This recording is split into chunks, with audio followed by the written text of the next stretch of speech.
So we're back. I've been told this would be a good place to restart the video. So we're sort of coming along the trail, just pan back. There's the railroad tracks.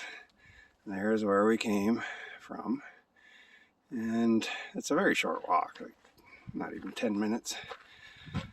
But down here you can continue on the trail, which would lead you straight to that little bungalow we almost bought.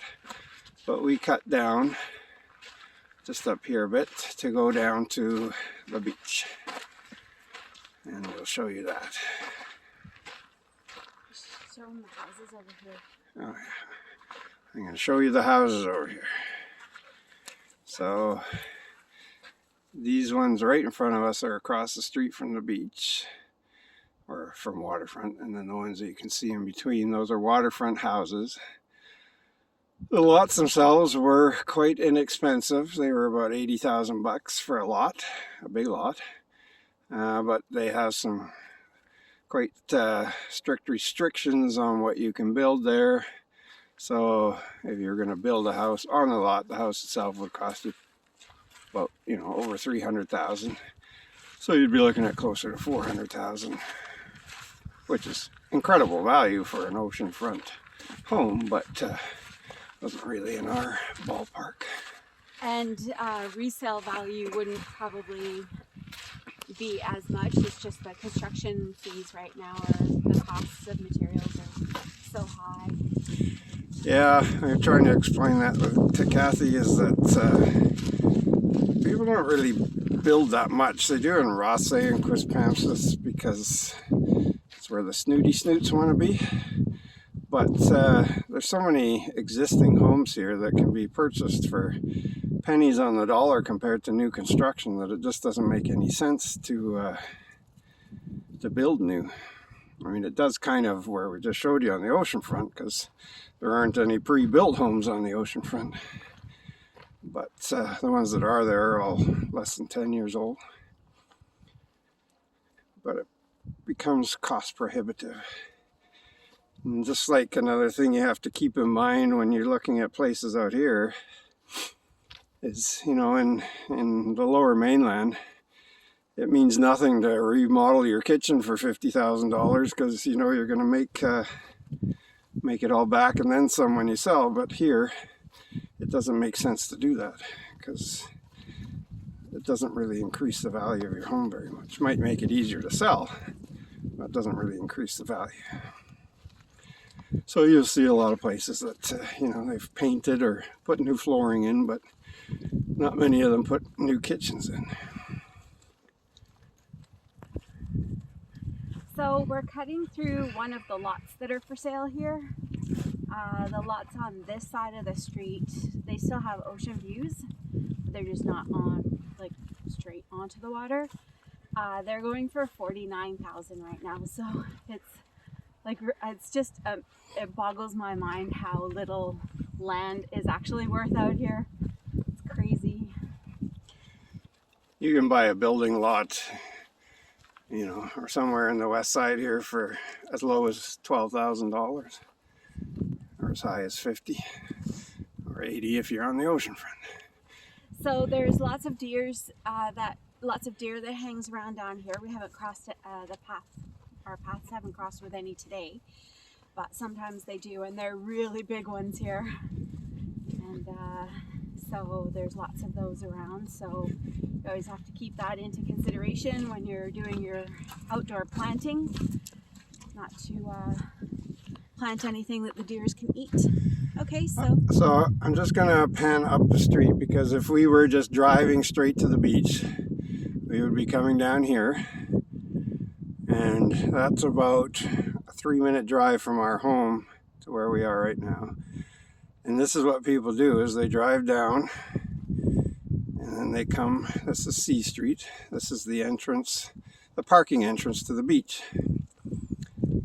So people sometimes park up at the top, or you can probably see a couple of cars parked down at the bottom. You can bring yourself a coffee, open the window, sit in your car, look at the ever-changing view, spot the sea dogs or sea lions that come up, absorb the fresh air and peacefulness, and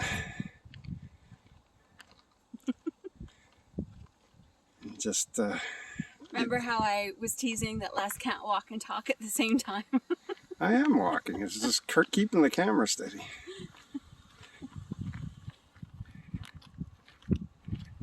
Anyway, I was getting pushed in the back.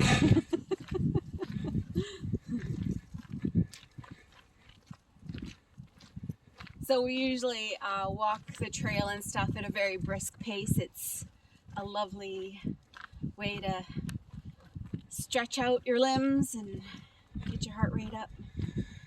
The reason that we go to the park that we showed you earlier is because it gives us a chance to walk the trails and gives Jack a chance to get some exercise. We could walk straight to the street and have Jack, or straight to this spot here in about the same amount of time. But Jack would have to be on a leash, and we can drive to this part here, as I said before, in about 2 to 3 minutes. 3 minutes, I guess. That bungalow that we almost bought, where that trail continued on, was about a additional 10-minute walk.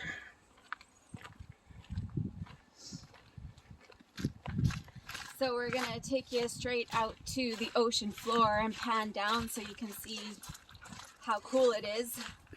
And high tide, you've seen lots of my photos. Watch those stairs, baby. You've seen lots of my photos. You know, you'd be a good 14.5 feet underwater in some of these areas. So that's how far the water rises when it's high tide compared to low tide. 14.5 feet, it's the highest tides in the world. It's crazy. And you could actually visually see them. Like, you could look away for like 5 minutes, that we do often because we're playing with Jack, and you look back and you can see that the water has moved up or moved back. It's just crazy. I'm just going to turn around here for a moment, because even though I was saying you could park and just sit in your car, it's very level here. Alan walked this down here from the parking area, no problem. So you're more than welcome. Even with mobility issues, you can get down here, sit on the beach, bring a chair. That's what we do. And just enjoy the beach that way. But yeah, we're gonna walk straight out, I guess. Can I have the ball? Or you wanna? I'll take over. Okay. There we go. So Les is gonna throw the ball for little Jackman. We'll walk you out there. It's quite a hike today. It looks like it's pretty far out. We'll walk right to the edge. So some of this water, sometimes it looks muddy and dirty, but it's actually the cleanest body of water in Canada. It's just because there's a gentle rocking motion that happens naturally throughout the Bay of Fundy. And so it's ocean bottom that tends to, that's what you see in the waves sometimes, that makes it look dirty. It's just mud. And so with any tidal river that you see in England even, and out here, when the tide is out, it looks all muddy, because that's what it is. It's mud. So here we're just getting on the bottom. This is basically it. Yeah, this is it. This is the ocean floor. Yeah. So as you can see, it's pretty hard down here. So if you ever walk down here, there's rarely any mud. The worst damage that your shoes are going to get out here is basically salt water eats away at the adhesive stuff on your shoes.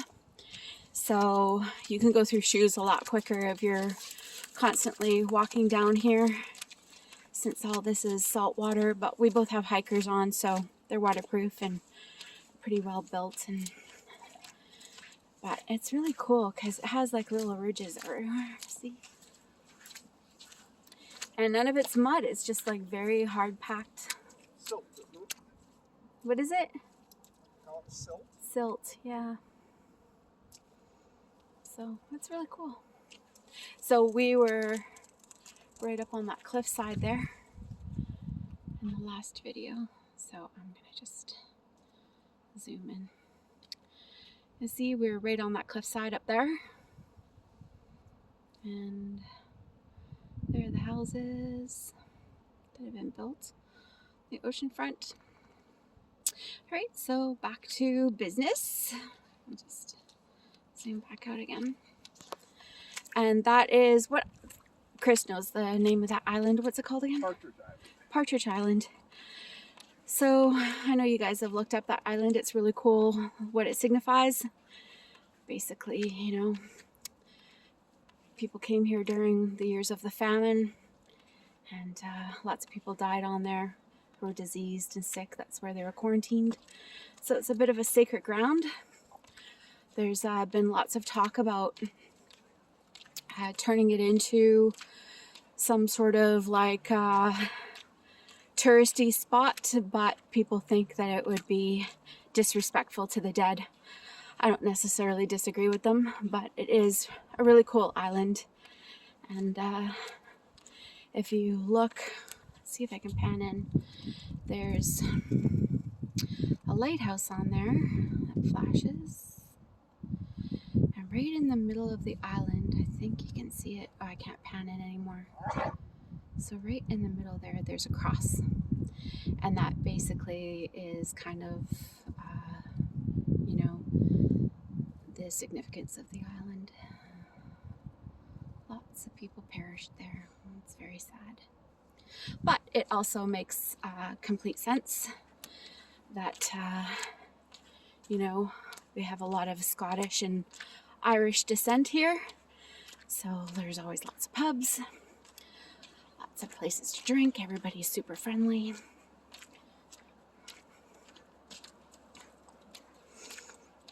And as you can see, the tide just goes out forever. It's so cool. I'm really glad you got to see the low tide, because it's when it's really low like this, and you come out, you can sometimes see the sea lions on those little islands out there. Jack just loves it here, so he'll sleep for 2 days after this. Huh? You can hear what I said when you replay it.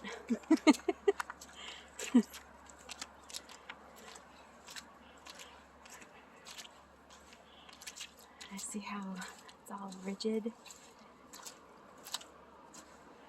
So you never really see any garbage here. Not on this part, but sometimes you do on the beach. It's really sad. I think the biggest pollutant of the bay is fishing equipment that gets cut loose, or old lobster traps that wash up. So that part of things it's sad to see, but at the same time, it's the livelihood of many men out here. So. Because it's a very mild part of the Atlantic here, Jack can go in there and it's probably warmer right now than it is in May in Lincoln City in the water. It's during the summer it's positively lovely, but we're not torturing our dog. Everybody has their dog swimming out here this time of year. Go get it, go get it! Alrighty, so I'm gonna pan around one more time because we're at the water's edge here, and just show you how far we've come. And then we'll cut off the video unless Les has something else he wants to show you. Just want to add in that we walked a long ways to get out here because the tide is way out, and as we keep saying, the highest and lowest tides in the world. But where we came down from the car park, when the tide is in, especially on a stormier day, the waves crash right against that area. So right where those people are walking right now, I'll just pan right in. Yeah, the waves. I mean, even high tide, you'll see where the flat part here ends. That's where a normal high tide is, but on a stormier day, it goes right up against the grassy parts there.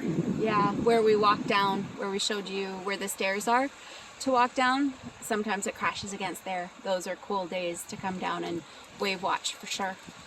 Okay, so we're signing off. And that's it for our Sunday hike. Okay, bye.